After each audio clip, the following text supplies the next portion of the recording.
من الشیطان الرجیم بسم اللہ الرحمن الرحیم۔ پارٹ 2۔ دوسرا شخص جس کے لیے بد دعا کی گئی وہ ہے جس کے سامنے نبی کریم صلی اللہ علیہ وسلم کا ذکر مبارک ہو اور وہ درود نہ پڑھے۔ اور بھی بہت سی روایت میں یہ مضمون وارد ہوا ہے۔ اسی وجہ سے بعض علماء کے نزدیک جب بھی نبی کریم صلی اللہ علیہ وسلم کا ذکر مبارک ہو تو سننے والوں پر درود شریف کا پڑھنا واجب ہے۔ حدیث بالا کے علاوہ اور بھی بہت سی وعیدیں اس شخص کے بارے میں وارد ہوئی ہیں جس کے سامنے حضور صلی اللہ علیہ وسلم کا تذکرہ ہو اور وہ درود نہ بھیجے۔ بعض احادیث میں اس کو شقی اور بخیل کنجوس تر لوگوں میں شمار کیا گیا ہے،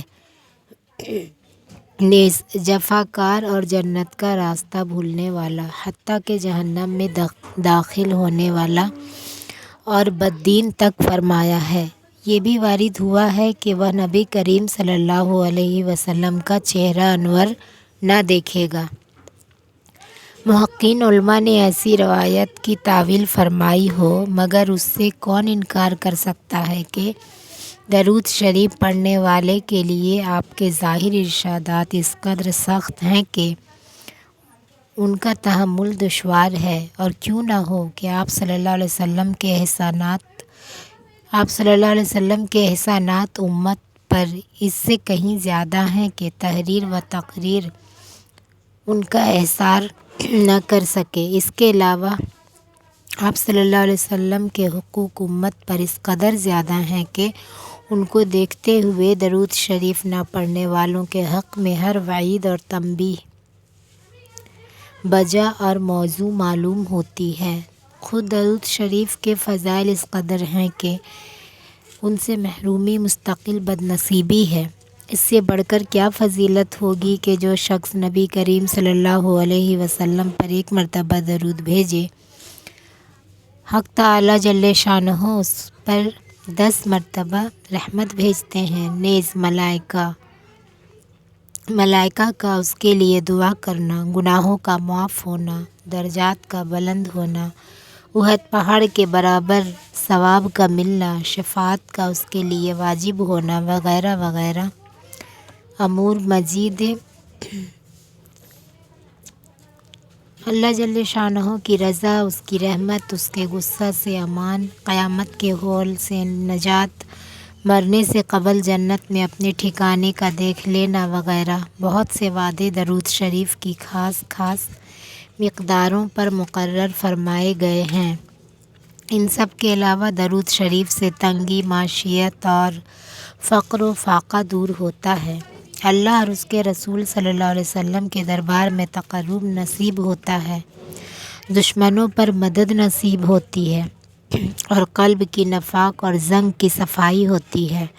لوگوں کو اس سے محبت ہوتی ہے، اور بہت سی بشارتیں ہیں جو درود شریف کی کثرت پر احادیث میں وارد ہوئی ہیں۔ فقہا نے اس کی تصریح کی ہے کہ ایک مرتبہ عمر بھر میں درود شریف کا پڑھ لینا عملاً فرض ہے، اور اس پر علماء مذہب کا اتفاق ہے۔ البتہ اس میں اختلاف ہے کہ جب نبی کریم صلی اللہ علیہ وسلم کا ذکر مبارک ہو، ہر مرتبہ درود شریف کا پڑھنا واجب ہے یا نہیں۔ بعض علماء کے نزدیک ہر مرتبہ درود شریف کا پڑھنا واجب ہے، اور دوسرے بعض کے نزدیک مستحب ہے۔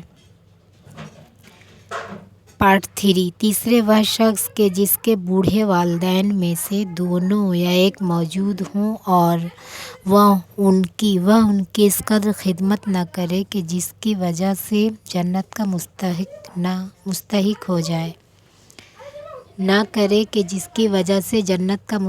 ہو جائے۔ والدین کے حقوق کی بھی بہت سی احادیث